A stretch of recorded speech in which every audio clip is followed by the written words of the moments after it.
today's webinar. We're going to go ahead and discuss what's new in NX CAM 9. My name is Candace Sproul, and I handle the marketing here at Swoosh Technologies. So I'm just going to give you a brief introduction. At Swoosh Technologies, we are a full Siemens partner. We sell the software, we do support, and we do training. Our main product categories, where we're pretty much experts in, comes from NX CAD and CAM, Solid Edge, and Team Center. And like I said, we do fully support and train in those products. And I did want to just mention a new product we started selling within the past couple months. It's KeyShot. It's this amazing rendering software. And as you can see, I uploaded a few images there. And you can learn more on our website. Go to swooshtech.com/keyshot. See a little video, and also start a free trial. I think it's a software that really impresses me. I think you all would really like to use it too. So go ahead and check that out. And also, we do have NX training.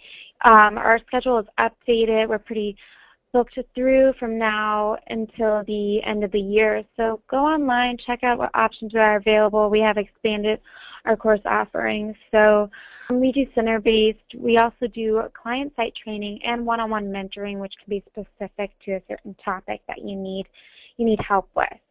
And then every course we have scheduled online is also available virtually in a virtual classroom that we offer. And it is a live classroom setting. You get to interact with the instructor, ask questions, get help when needed. So really it is a cost-effective way to train when you don't have the resources available to spend on transportation, or you can't get away for the entire week. It gives you a little bit more flexibility.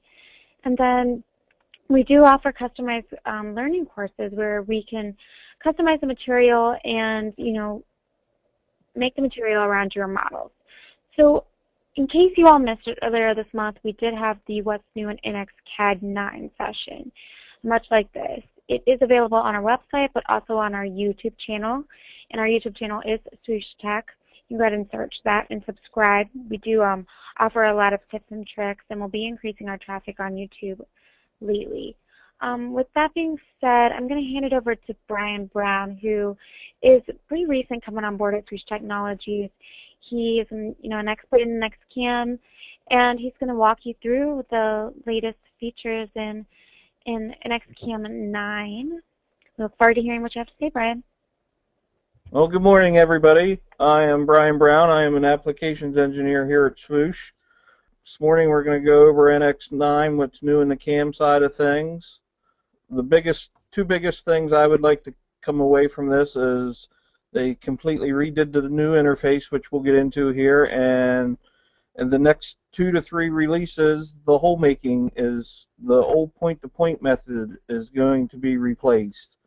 They want you to use hole manufacturing, and we'll get into that here shortly.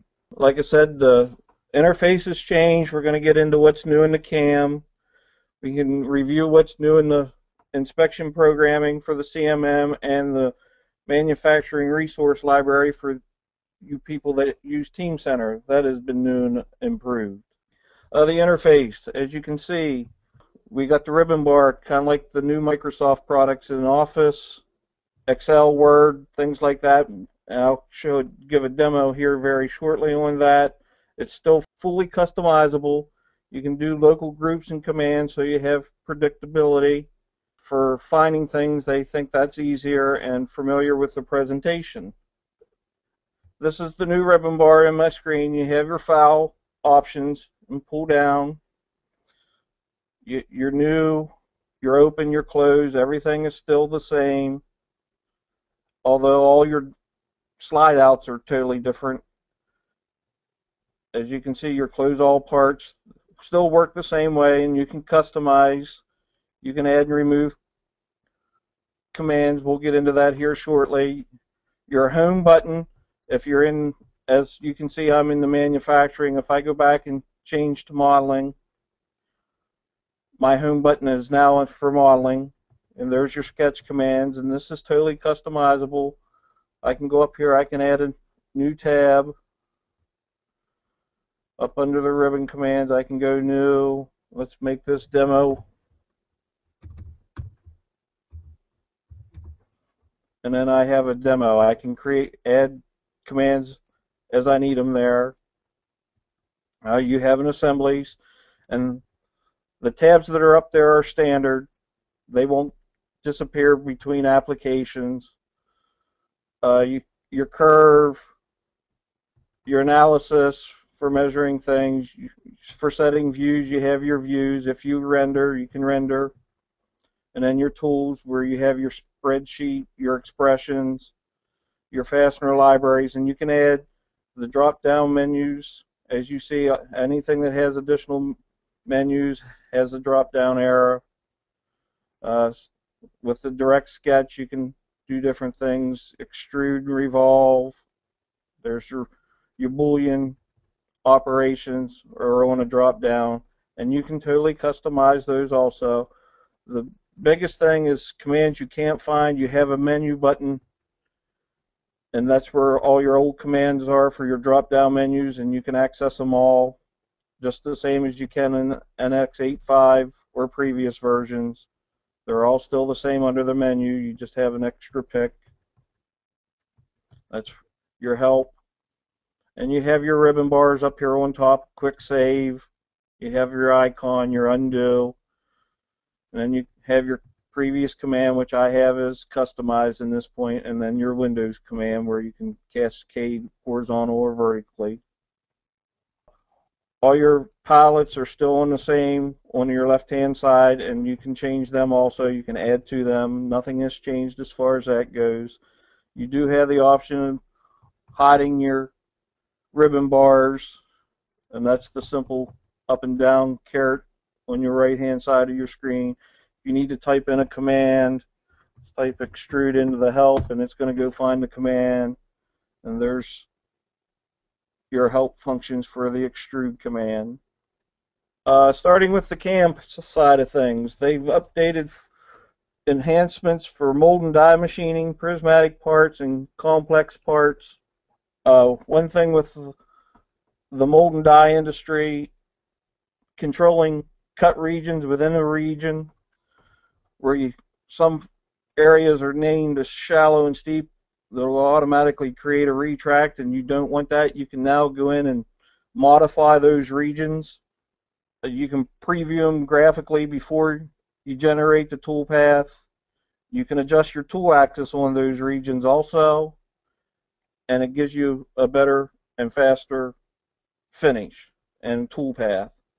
You can also create different transition types throughout the part. You can read from the previous tool. You can optimize your engaged retracts on those transition areas, and you can tell it to avoid collisions in those areas, and it gives you a smoother, faster tool path. The cut regions here, as you can see, got to start manufacturing back. Do that here. I've got this contour area where this cut region on the surface is different than the rest of them. I'll go back into my operation under my surface machining. I tell it to create separate regions for the flat areas, and I'm telling it to cut steep and non-steep. When I do that, you now have a new icon for the cut regions. You pick that cut region, and I'm going to delete all of them just to show you, and then I'm going to generate it, and you'll get all kind of retracts on this part. You can see the different cut areas and the transition areas there. So I want to change that. I'll go up, tell it to create, make sure I have the create separate regions, and my steep angle is set at 25. If I change that to 35 and tell it to create my regions, as you can see, the areas here are different from shallow and steep. I select the one I want. I'm going to combine it to the bigger region there. So I want to highlight it. I'm going to tell it to merge. Then I can go merge it with whichever one I want. It's out merging. and it updated my toolpath automatically. I can do that with the same thing with that one. I'm going to tell it to merge it. I'm going to select the same region. Now that's all going to be one cut operation. If I want to delete an area, say that one, I want to delete it. I'm going to delete that. And I'm going to go out and generate my toolpath. And you can see my area did not cut. I can do this all on the fly with the cut regions button. And you can change these from steep to shallow. Let's set the non-steep. I'm going to make it steep just for the demonstration purpose. And you can see it updated it automatically. I can do the same thing with a flat area. I can edit it, go to non-steep, and it changes it on the fly. Another really neat enhancement, in my opinion, is you can break toolpaths on your reach of tools now, so you can get your faster speed and feed out of your shorter tools that are more rigid and can handle the heavier cuts. It's basically simply picking the toolpath and then making a simple right mouse button and tell it to divide the toolpath on the length of the tool. You can do that.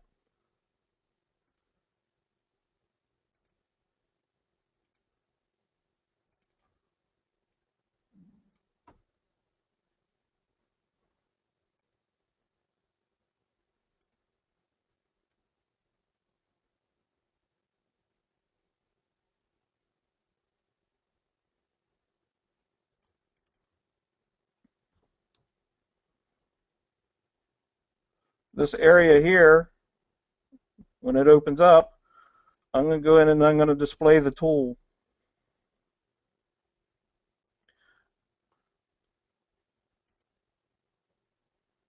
As you can see, this tool's not long enough and it's going to collide as I step down in there.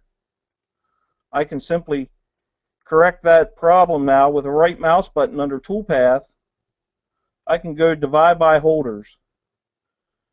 And the mill I'm using is the highlighted one, so I'm going to add it first, and then I'm going to tell it to take the longest mill, which is the same side for demonstration purposes, but longer. And that's my mistake. I need to hit the button again, and I'm going to tell it to change that to the long one as my second tool. When I hit generate, as you can see here, it is set to divide at collision. So if it detects a collision, it's going to divide that toolpath. And I've forgot one thing here. I need to turn collision detection on in my toolpath. It will actually break up my toolpath into two areas, finds what it can do with the longer tool. And when I was in there, a side note to this, when I was in there, I could have told it to use the long tool first, which it wouldn't have found any collisions and would tool the whole part with the longer tool then. And if you do have your tools in the wrong order, it will come up and tell you no collisions found, that it won't split the toolpath then. It does have that safety net in for you. And there you can see, if you see my areas, I've got two different areas now depending on the length of my tool. And like I said, if I go back into the original, I'll have to redo the divide again. And again, that's done so you can have a shorter tool doing the brunt of the work to speed things up for you. The multiple part programming, we can now copy programs really fast. The associativity goes with it. I'll do a demo here in a second. You can work with the full setup context. You can distribute the machining sequence to all the work pieces. As you can see on my screen, we're going to machine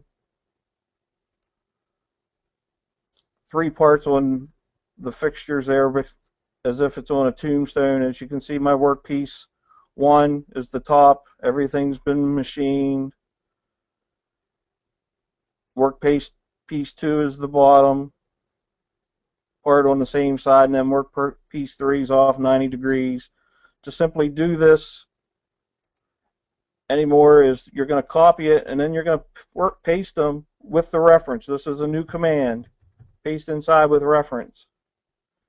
And then if you see, everything goes and copies. Your icons change here, stating that you're now referenced the original. The original stays in green.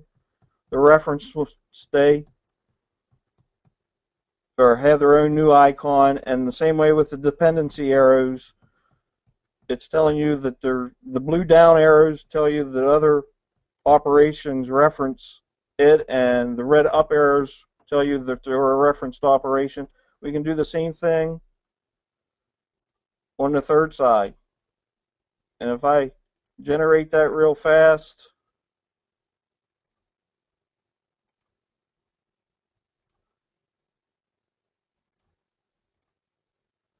it's going to run across, do all those, and it'll do the same thing.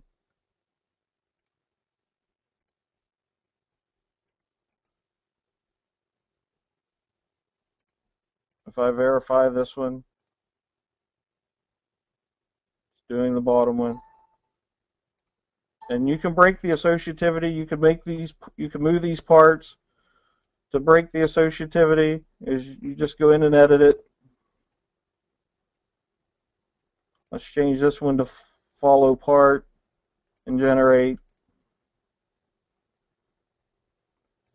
And you can see my icon changed. It's now broke. And to bring back the associativity, you just restore it, and it comes back. Again, you can break it in dependencies. You can tell it to remove it. And you can do that with all three sides. You can move the parts and break the associativity, but have something close, and it follows through also. The next item is the manual drilling feature. This is replacing the hole-to-hole. This will work live. You will see the material removal on your in-process workpiece as we go, and I'm going to demo that here. We have been told over the next couple releases that the old point-to-point method is going away. It's not been touched or enhanced for many years. This will be its replacement. There's one shortcoming right now that they know of, is if you spot drill a lot of holes, you'll have different spot drill operations for every size hole. They have assured us that's going to be fixed in upcoming releases, and I personally have found a workaround. I'll show you. Select the holes, program holes without basically selecting any geometry. You're going to use the features. You're going to visualize the in-process workpiece as it happens, and it shows you on the fly what you're going to get in your. This one I have the surfaces milled just so the in-process workpiece works. To create an operation in this, you're going to select the hole making instead of drilling. My recommendation for this, guys, if you're in a job that needs done, I would do the old hole milling, but I would definitely get used to using the point-to-point because the others is going away. I'm going to select my center drill here. I'm going to select my workpiece and my drill method. It's got it named a spot drill. I'm going to go select what I'm going to mill. I'm going to select the surface, and you can see that spot drill. I'm going to leave that there for now, and that's the actual size I'm drilling. I picked that chamfer. And you can select them. As you see there, it's automatic on the fly. It knows the angle that hole's in. It's going to rotate accordingly if you can. That would be a post setting if your machine's capable. I'm going to select that face. I can select the point, but I didn't want to. I want the face, and then I'm going to select this bigger circle. You can see your list here. You can manipulate through here. I know this hole's 8 millimeters, so I'm going to change the depth. This is my workaround where you can make them all, but you would have to manually enter. I'm sorry, 6 millimeter spot drill. 5 would be better. and I can change those manually. And you could spot them all one operation that way.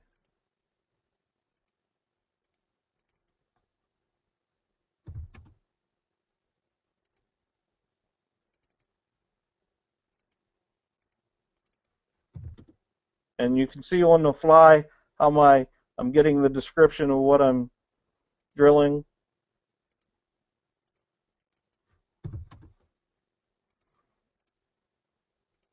And you could put them all in one operation this way, but you would need to know the size of spot drill you're drilling. But it is a good workaround. It does work. And if I generate, it's telling me it's seen a gouge, so it knows it was because my workpiece, I hadn't regenerated the workpiece.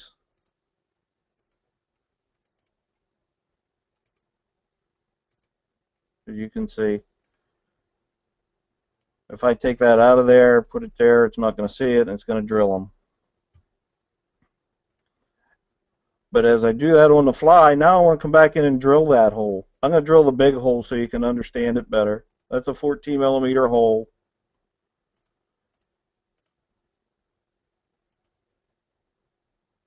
And you see my surface there. It's showing me what it can drill.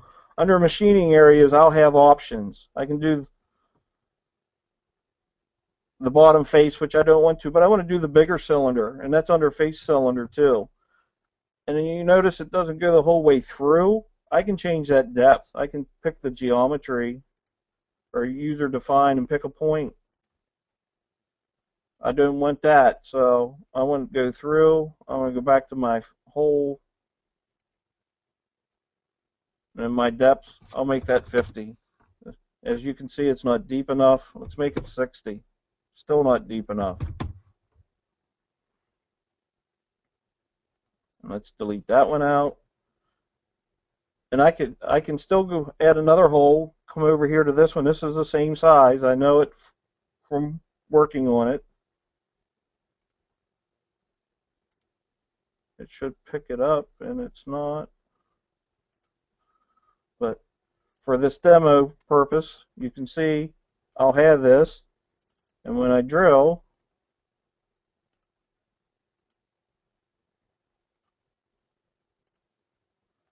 now I'm going to mill that counter bore. I'm going to use a hole milling, which is a circle, and I'm going to tell it I've got one end mill here. I'm going to tell it to finish. Now I go pick my geometry.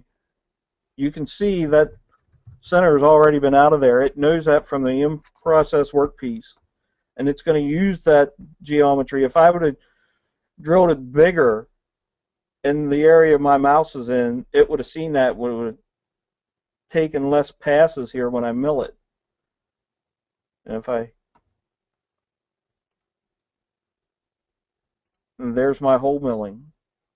But it actually reads the model. Again, the workaround to get all the spot drilling on one operation is I'll go back in here and I can add holes to what I've got here.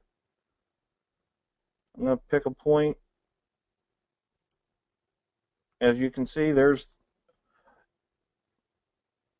going to change the depth of that to 3, just so you can see.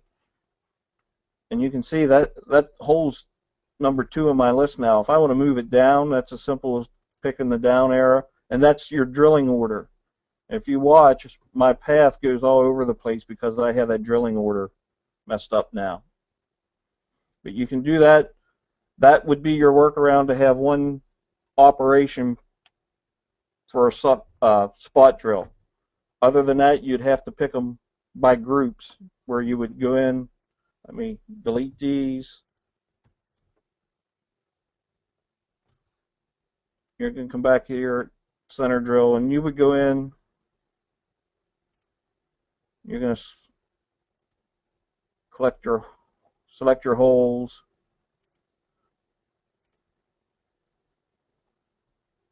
And you can select these since they're the same feature. It's actually reading the model geometry.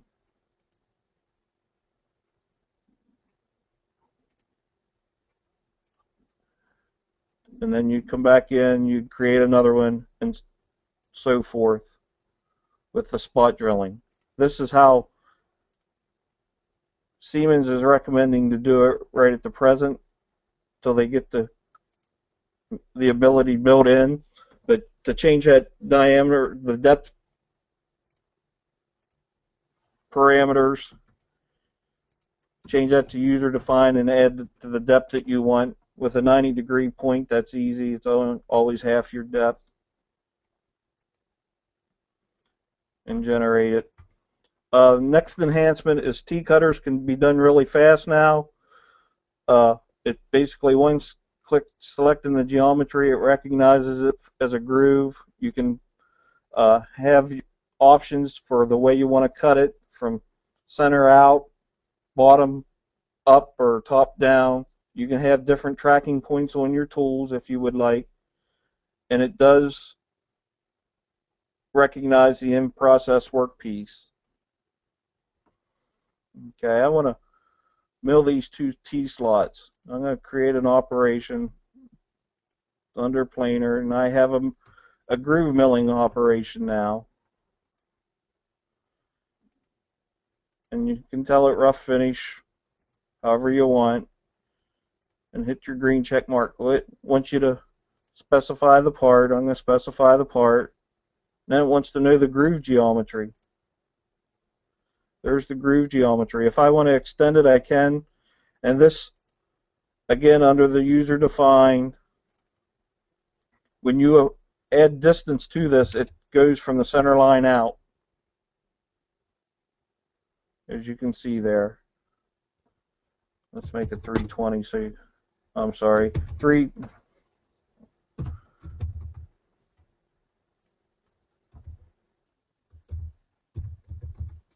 So you can see it grow. That's still not enough. Let's make it 350.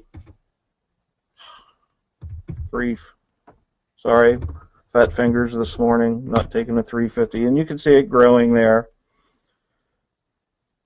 And I hit generate. And then I can tell it to show me my cut levels. And here's your options. You can go ceiling to floor, floor to ceiling, center to ceiling to floor, center to floor to ceiling, and then you can alternate however you want to do it. We're doing center ceiling to floor, and you can tell it the percent of step over, or your flute length, however you want to do it, and then generate. I don't have a blank geometry, so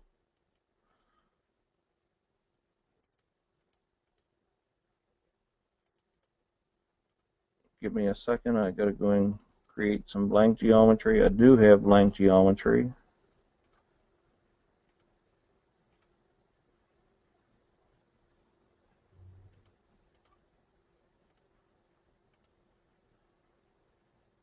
Let's make that back to 350.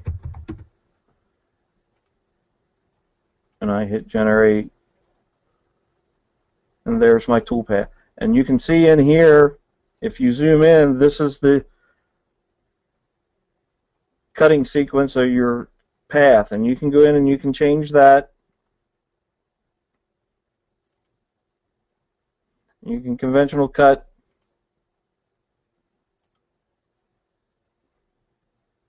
You can tell it the number of passes. If I want one pass, and if you'll watch, it's going to step in. And there's the cut sequence again.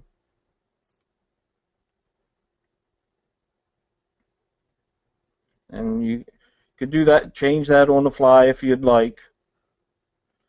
Your cutting parameters are same as always. You can add stock. You can do the strategy if you want a conventional cut.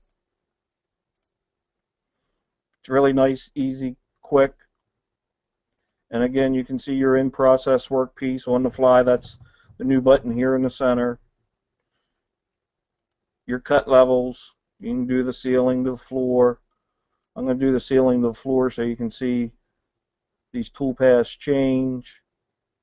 And you can see it does it automatically on the fly. Center alternate, I'm going to do first. There's going to do.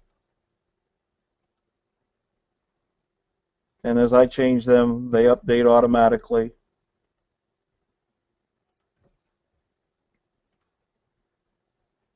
and to generate it.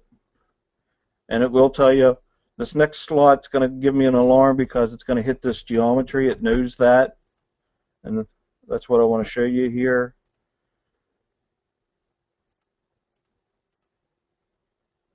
I'm going to select that geometry, and it knows this is already, the first slot, the previous slot has already been cut. As you can see, the length takes that into account. I'm going to make it 160 just to go out there a little bit and hit generate.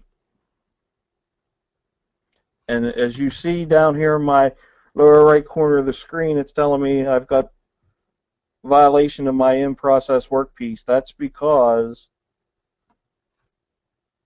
if I verify this,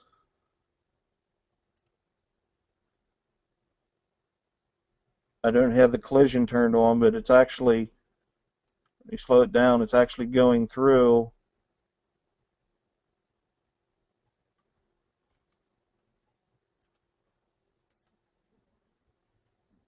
Trying to speed things up and show you.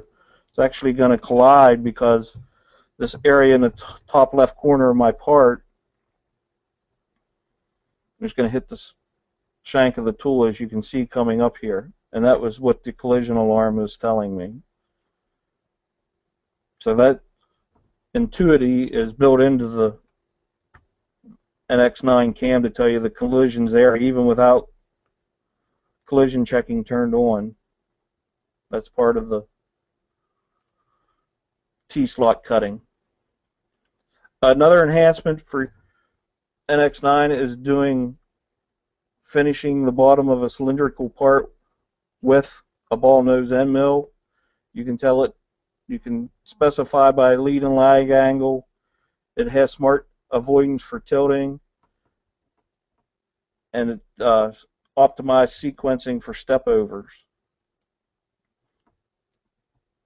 This one, I'm going to create an operation. You do it, it's under rotary, and you finish floor. I'm going to pick the floor area.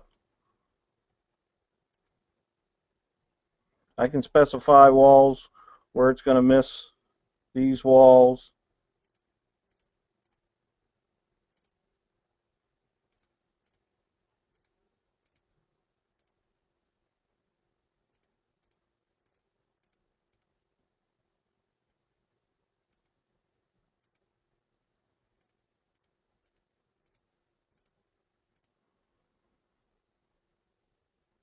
And I tell it to rotary finish floor. I can do it zigzag. The axis of rotation is specified. You can have it cut direction.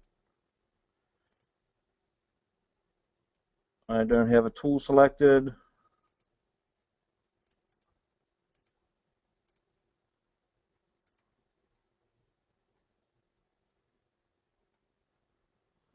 That's telling me I don't have my geometry completely defined.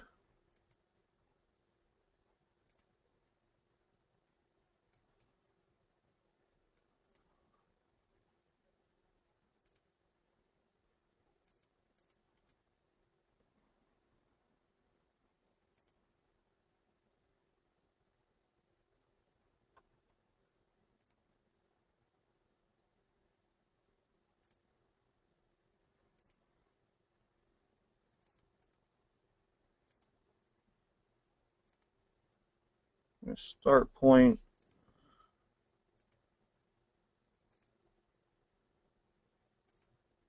Let's go to a better example. Let's do a rotary part.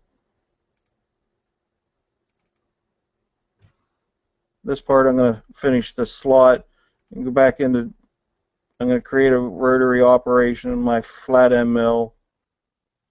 I'll pick my floors. I'm going to do it without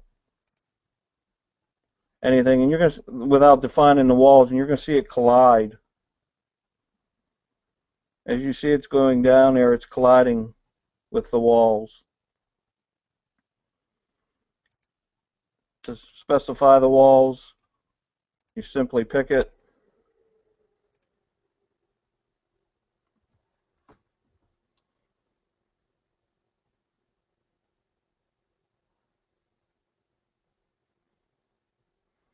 regenerating it, and it's going out.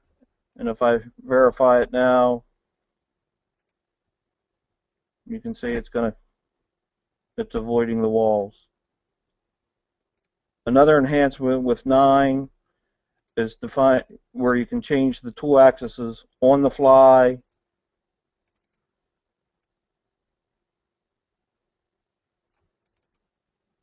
And this is a really simple, easy fix.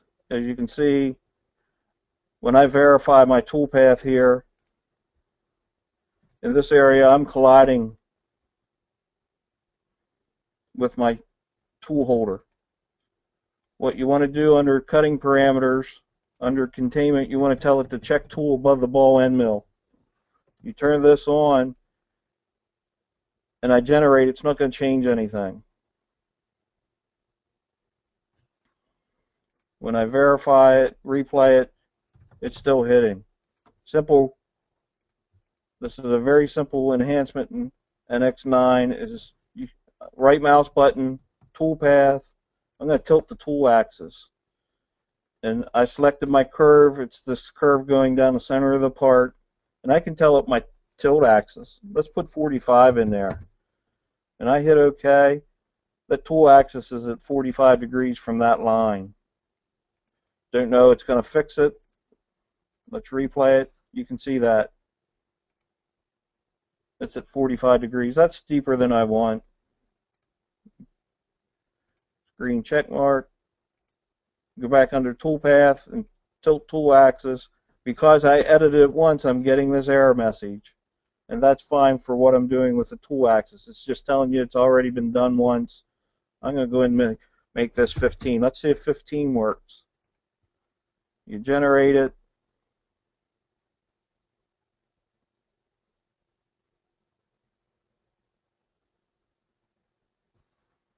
If I play it, and there, that as it is now, the tool's not going to go 15 degrees past the axis of that line. That's a good, simple, fast enhancement that they've done. Turning enhancements, they now have a cutoff operations totally separate. Years prior, you've always had to use a grooving operation and kind of lie to it. They've enhanced your threading for in-feed and multiple start threadings, and their special case options out of the box. You can now probe on a machine if you have the probing package. You can build complex probes. Before it was a simple probe only, and now you have sub-operations on the probe. The tool tilting, I just touched on. It's very easy. Like I said, you get your tool path, right mouse button, tell it to tilt by tool axis. As I said, this is the tool path. You'll come down to tool path, tilt tool axis, and another big enhancement with 9 is the divide by tool holders right below it. Your complex machining, your turbo machining, you now can do your turbine blades with a bullnose end mill or a flat end mill. You can rough with. In years past, that's been an obstacle to overcome. You have a swarth option for finishing the blades, which give you better surface quality, and you have better blending. You got it is now faster to calculate the tool paths, and you get efficient geometry based on the specialized cases. You have the CMM programming part of the enhancements. You can do sheet metal parts, you can do multi-features, and you can get your results faster. You can have specialized inspection plans for thin edges, which was issues in years past. You can define a face, you can define a point on a face, and you can set them parametrically. You have automatically create relative dimensions from adjacent faces, and you can streamline your sheet metal components. One issue in the past is a cylindrical probe tip. They had issues before. Now they can have them spherical or cylindrical or both. It can be used in any sub-operation. You can control the tracking points off the center of the cylinder if need be, and they're ideal for measuring multiple locations. Your inspection programming automation, you can have sensors selected a range of measurement features. You have sensors inputs applied to each of those features, and this saves time when you're programming and provides consistent results while you're programming. You displays your context right in your model now. It will instantly show you your operations in your operations navigator. It will now open a MEA or DML inspection file and then analyze measurements with a quick comparison.